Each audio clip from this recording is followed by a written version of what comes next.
레위기 1장. 주님께서 모세를 회막으로 부르시고 그에게 말씀하셨다. 이스라엘 자손에게 말하여라. 너는 그들에게 다음과 같이 일러라. 너희 가운데서 짐승을 잡아서 나 주에게 제물을 바치는 사람은 누구든지 소나 양을 제물로 바쳐라. 바치는 제물이 소를 번제물로 바치는 것이면 흠 없는 수컷을 골라서 회막 어귀에서 바치되 나 주가 그것을 기꺼이 받게 하여라.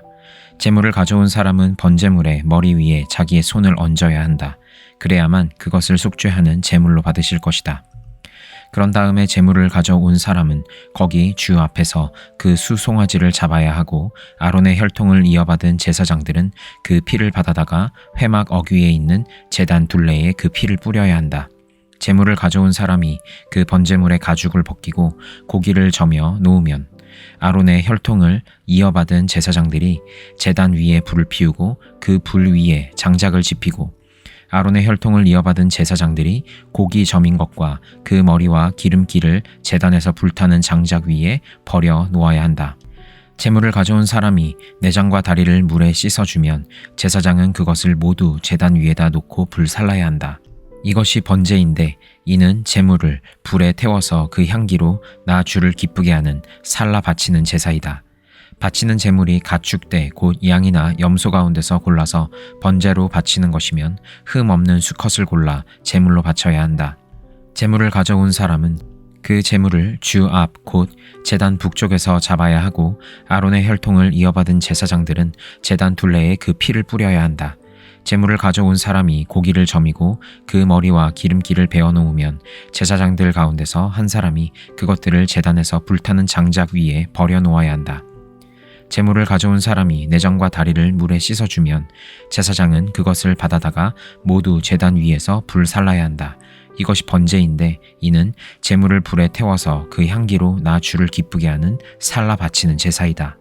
나 주에게 바치는 제물이 날 짐승을 번제물로 바치는 것이면 그는 산 비둘기나 집 비둘기 새끼 가운데서 골라 제물로 바쳐야 한다. 제사장은 그 날 짐승을 받아서 제단으로 가져가고 그 목을 비틀어서 머리를 자르고 그 머리는 제단에 불사르고 피는 제단 곁에서 흘려야 한다. 제물을 가져온 사람은 제물의 멱통과 그 안에 있는 오물을 떼어내서 제단 동쪽에 있는 잿더미에 버려야 한다. 그가 두 날개를 잡고 그 새의 몸을 찢어서 두 동강이 나지 않을 정도로 벌려놓으면 제사장은 그것을 가져다가 제단에서 불타는 장작 위에 얹어서 불살라야 한다. 이것이 번제인데 이는 제물을 불에 태워서 그 향기로 나 주를 기쁘게 하는 살라 바치는 제사이다. 요한복음 20장. 주간의 첫날 이른 새벽에 막달라 사람 마리아가 무덤에 가서 보니 무덤 어귀를 막은 돌이 이미 옮겨져 있었다. 그래서 그 여자는 시몬 베드로와 예수께서 사랑하시던 그 다른 제자에게 달려가서 말하였다. 누가 주님을 무덤에서 가져갔습니다. 어디에 두었는지 모르겠습니다. 베드로와 그 다른 제자가 와서 무덤으로 갔다. 둘이 함께 뛰었는데 그 다른 제자가 베드로보다 빨리 달려서 먼저 무덤에 이르렀다. 그런데 그는 몸을 굽혀서 삼배가 놓여 있는 것을 보았으나 안으로 들어가지는 않았다. 시몬 베드로도 그를 뒤따라왔다. 그가 무덤 안으로 들어가 보니 삼배가 놓여 있었고 예수의 머리를 싸맸던 수건은 그 삼배와 함께 놓여 있지 않고 한 곳에 따로 개켜 있었다. 그제서야 먼저 무덤에 다다른 그 다른 제자도 들어가서 보고 믿었다. 아직도 그들은 예수께서 죽은 사람들 가운데서 반드시 살아나야 한다는 성경 말씀을 깨닫지 못하였다. 그래서 제자들은 자기들이 있던 곳으로 다시 돌아갔다. 그런데 마리아는 무덤 밖에 서서 울고 있었다. 울다가 몸을 굽혀서 무덤 속을 들여다보니 흰 옷을 입은 천사 둘이 앉아 있었다. 한 천사는 예수의 시신이 놓여있던 자리 머리 맡에 있었고 다른 한 천사는 발치에 있었다. 천사들이 마리아에게 말하였다. 여자여 왜 우느냐? 마리아가 대답하였다. 누가 우리 주님을 가져갔습니다. 어디에 두었는지 모르겠습니다. 이렇게 말하고 뒤로 돌아섰을 때에 그 마리아는 예수께서 서 계신 것을 보았지만 그가 예수이신 줄은 알지 못하였다. 예수께서 마리아에게 말씀하셨다. 여자여 왜 울고 있느냐? 누구를 찾느냐? 마리아는 그가 동산지기인 줄 알고 여보세요. 당신이 그를 옮겨 놓았거든 어디에다 두었는지를 내게 말해주세요. 내가 그를 모셔가겠습니다 하고 말하였다. 예수께서 마리아야 하고 부르셨다. 마리아가 돌아서서 히브리 말로 라부니 하고 불렀다. 그것은 선생님이라는 뜻이다. 예수께서 마리아에게 말씀하셨다. 내게 손을 대지 말아라. 내가 아직 아버지께로 올라가지 않았다. 이제 내 형제들에게로 가서 이르기를 내가 나의 아버지 곧 너희의 아버지 나의 하나님 곧 너희의 하나님께로 올라간다고 말하여라. 막달라 사람 마리아는 제자들에게 가서 자기가 주님을 보았다는 것과 주님께서 자기에게 이런 말씀을 하셨다는 것을 전하였다. 그날 곧 주간의 첫날 저녁에 제자들은 유대 사람들이 무서워서 문을 모두 닫아 걸고 있었다. 그때 예수께서 와서 그들 가운데로 들어가셔서 너희에게 평화가 있기를 하고 인사말을 하셨다. 이 말씀을 하시고 나서 두 손과 옆구리를 그들에게 보여주었다. 제자들은 주님을 보고 기뻐하였다. 예수께서 다시 그들에게 말씀하셨다. 너희에게 평화가 있기를 빈다. 아버지께서 나를 보내신 것 같이 나도 너희를 보낸다. 이렇게 말씀하신 다음에 그들에게 숨을 불어넣으시고 말씀하셨다. 성령을 받아라. 너희가 누구의 죄든지 용서해주면 그 죄가 용서될 것이요 용서해주지 않으면 그대로 남아 있을 것이다. 12 제자 가운데 하나로서 쌍둥이라고 불리는 도마는 예수께서 오셨을 때에 그들과 함께 있지 않았다. 다른 제자들이 그에게 우리는 주님을 보았소 하고 말하였으나 도마는 그들에게 나는 내 눈으로 그의 손에 있는 못자국을 보고 내 손가락을 그 못자국에 넣어보고 또 내 손을 그의 옆구리에 넣어보지 않고서는 믿지 못하겠소 하고 말하였다. 여드레 뒤에 제자들이 다시 집 안에 모여 있었는데 도마도 함께 있었다. 문이 잠겨 있었으나 예수께서 와서 그들 가운데로 들어서셔서 너희에게 평화가 있기를 하고 인사말을 하셨다. 그리고 나서 도마에게 말씀하셨다.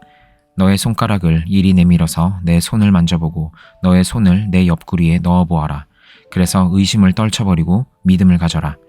도마가 예수께 대답하기를 나의 주님 나의 하나님 하니 예수께서 도마에게 말씀하셨다. 너는 나를 보았기 때문에 믿느냐? 나를 보지 않고도 믿는 사람은 복이 있다. 예수께서는 제자들 앞에서 이 책에 기록하지 않은 다른 표징도 많이 행하셨다. 그런데 여기에 이것이나마 기록한 목적은 여러분으로 하여금 예수가 그리스도요 하나님의 아들이심을 믿게 하고 또 그렇게 믿어서 그의 이름으로 생명을 얻게 하려는 것이다.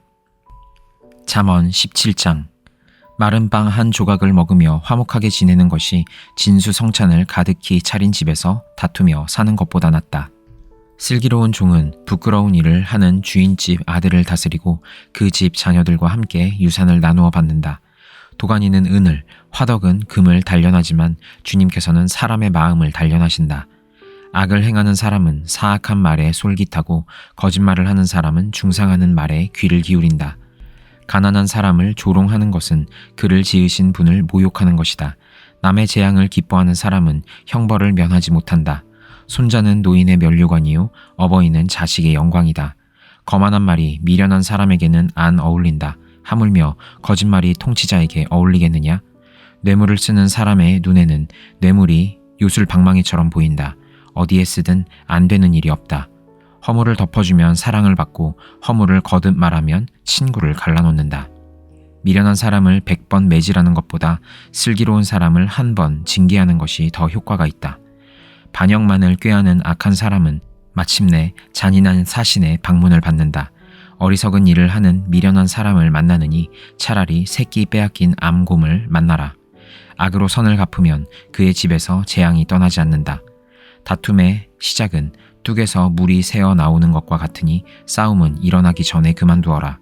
악인을 의롭다고 하거나 의인을 악하다고 하는 것은 둘 다 주님께서 싫어하신다. 미련한 사람의 손에 돈이 있은들 배울 마음이 없으니 어찌 지혜를 얻겠느냐. 사랑이 언제나 끊어지지 않는 것이 친구이고 고난을 함께 나누도록 태어난 것이 혈육이다. 지각 없는 사람 서약 함부로 하고 남의 빚 보증 잘 선다. 벌받기를 좋아하는 사람은 싸우기를 좋아한다.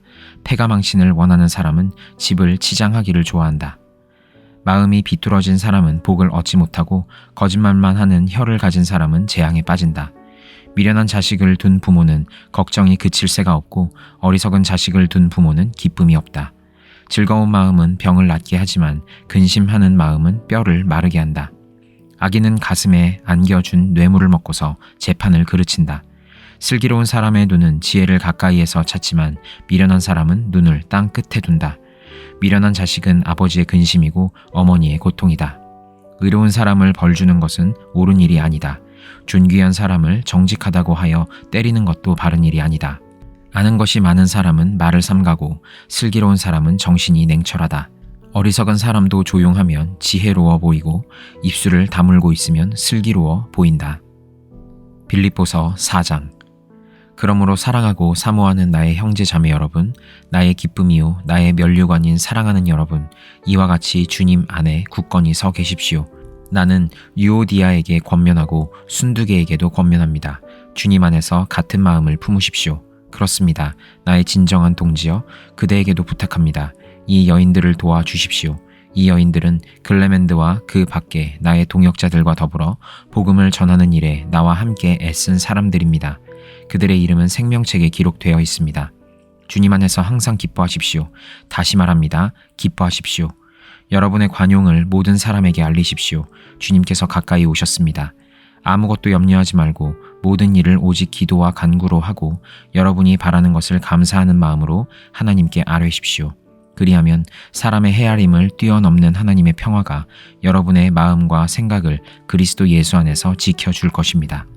마지막으로 형제 자매 여러분, 무엇이든지 참된 것과 무엇이든지 경건한 것과 무엇이든지 옳은 것과 무엇이든지 순결한 것과 무엇이든 사랑스러운 것과 무엇이든지 명예로운 것과 또 덕이 되고 칭찬할 만한 것이면 이 모든 것을 생각하십시오. 그리고 여러분은 나에게서 배운 것과 받은 것과 듣고 본 것을 실천하십시오. 그리하면 평화의 하나님께서 여러분과 함께 하실 것입니다.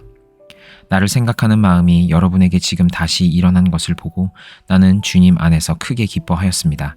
사실 여러분은 나를 항상 생각하고 있었지만 그것을 나타낼 기회가 없었던 것입니다. 내가 궁핍해서 이렇게 말하는 것이 아닙니다. 나는 어떤 처지에서도 스스로 만족하는 법을 배웠습니다. 나는 비천하게 살 줄도 알고 풍족하게 살 줄도 압니다. 배부르거나 굶주리거나 풍족하거나 궁핍하거나 그 어떤 경우에도 적응할 수 있는 비결을 배웠습니다. 나에게 능력을 주시는 분 안에서 나는 모든 것을 할 수 있습니다. 그러나 여러분이 나의 고난에 동참한 것은 잘한 일입니다. 빌립보의 교우 여러분, 여러분도 아는 바와 같이 내가 복음을 전파하던 초기에 마케도니아를 떠날 때에 주고받는 일로 나에게 협력한 교회는 여러분밖에 없습니다. 내가 데살로니가에 있을 때에도 여러분은 내가 쓸 것을 몇 번 보내어 주었습니다. 나는 선물을 바라지 않습니다. 나는 여러분의 장부에 유익한 열매가 늘어나기를 바랍니다. 나는 모든 것을 받아서 풍족하게 지내고 있습니다. 나는 여러분이 보내준 것을 에바브로디도로부터 받아서 풍족합니다. 그것은 아름다운 향기이며 하나님께서 기쁘게 받으시는 제물입니다. 나의 하나님께서 자기의 풍성하심을 따라 그리스도 예수 안에 있는 영광으로 여러분에게 필요한 것을 모두 채워주실 것입니다. 하나님 우리 아버지께 영광이 영원히 있기를 빕니다. 아멘. 그리스도 예수 안에 있는 모든 성도에게 문안하십시오. 나와 함께 있는 교우들이 여러분에게 문안합니다. 모든 성도가 여러분에게 문안합니다. 특히 황제의 집안에 속한 사람들이 여러분에게 문안합니다. 주 예수 그리스도의 은혜가 여러분의 심령과 함께 있기를 빕니다.